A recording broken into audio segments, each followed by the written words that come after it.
So the stage has been set. The top two NFL MVP candidates are going head to head to keep their playoff hopes alive. Let's talk about it.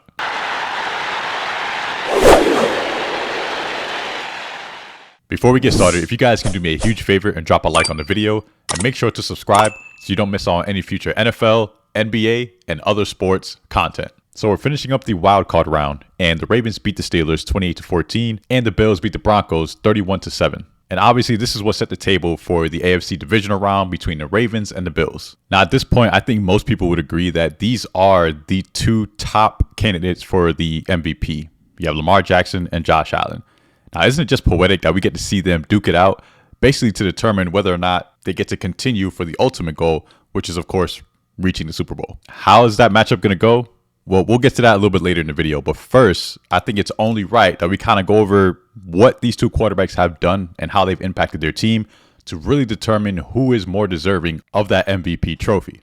Let's start with Lamar Jackson. Obviously, he's had an incredible year and actually is on a course to winning his third consecutive MVP and will become the youngest in league history to do so. He threw for over 4,000 yards, 41 touchdowns, and only 4 interceptions. He finished the season with a passer rating of 119.6 and a QBR of 77.3, which is actually tied for first. But we all know that Lamar Jackson is the ultimate dual threat. So with that being said, he actually finished the season on 139 carries with over 900 yards rushing, over 6 yards per carry on average, and 4 rushing touchdowns, which is just insane for a quarterback. Now, I've seen and heard a lot of people talk about Lamar Jackson's success with the addition of Derrick Henry, and that does hold some weight. I mean, if you just look at Lamar Jackson's previous season, before they acquired Derrick Henry, he threw for just over 3,600 passing yards, 24 touchdowns, and finished with a QBR of 65.4. So obviously still pretty impressive numbers, but not quite as impressive as what he's been able to accomplish this season. But if you really think about it, Lamar Jackson has been relied upon to provide most of the offensive production for years now.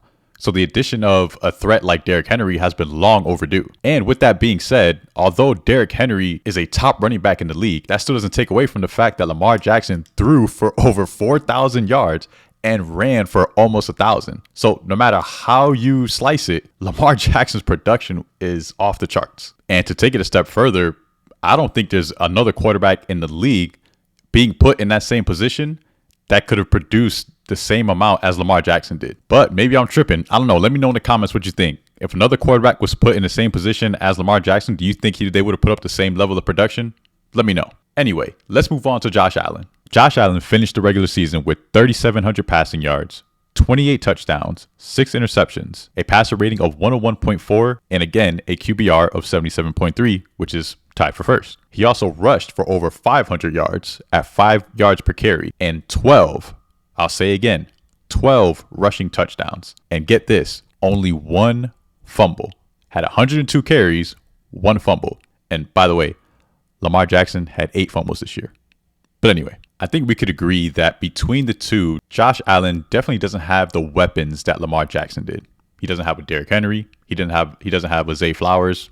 Shout out to Zay Flowers. Hopefully he gets healthy soon. So it was certainly less ideal talent-wise. And one other thing to point out, which to me, I personally have criticized Josh Allen for this for years now, is his decision-making.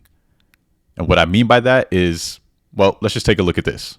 This season, he's had only 6 interceptions. Take a look at his previous 4 seasons. 2023, 18 interceptions. 2022, 14.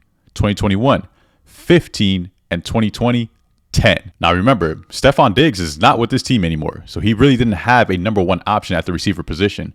They eventually brought on Amari Cooper, but that came in later in the season. Overall, you really have to give Josh Allen credit for making an adjustment and taking care of the ball. Understanding the situation like, listen, in order for us to be better, I have to play better. So kudos to Josh Allen for that. All right, let's take a look at these numbers side by side, and then we'll get into who I think should win this playoff matchup. So if you're just looking at the numbers, again, just their overall production, I think you almost have to give the edge to Lamar Jackson. And another thing that kind of hurts Josh Allen's case, in my opinion, is that he's put up numbers this year that are actually pretty similar to what Lamar put up last year. If you look at the passing yards, the touchdowns, the interceptions, they're very similar. So that kind of hurts his case because Lamar Jackson was actually able to improve upon what he did the previous year. And that's usually a pretty good indicator of what the voters are looking for when determining whether or not an MVP candidate should be awarded consecutively. Did he improve on what he did the previous year? And Lamar Jackson did, by quite a bit, actually. Now, if you go beyond the numbers, which is what helps Josh Allen's case, he doesn't have a primary target, or essentially a number one option as a receiver.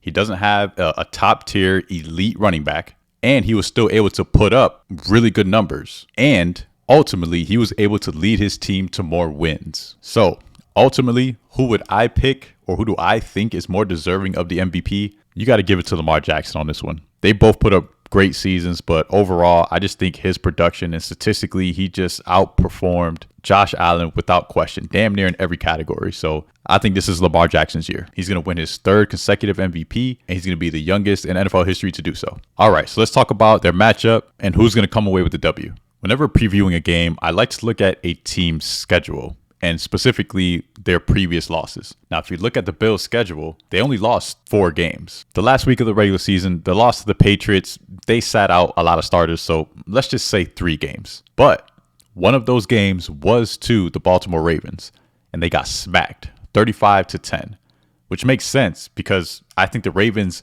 have everything that they need offensively to dominate this Buffalo team. But here's the kicker. Out of those 3 losses, they were all on the road. In the regular season, the Bills were a perfect 8-0. And the Bills are hosting the Ravens for the playoff game, which means they'll be playing in Buffalo. So this is interesting. Now, the Ravens are on a 5-game winning streak if you include the wild card round. And Derrick Henry has rushed for over 100 yards in 5 consecutive games. I don't know. This one's tough, but I think this one goes to the Ravens. I think the key here is going to be Derrick Henry. If you can stop Derrick Henry, that gives the Bills a really good chance to take the win at home and then move on in the playoffs. But I just don't know if the Bills have the weapons. I don't think they have I don't know if you can stop Derrick Henry.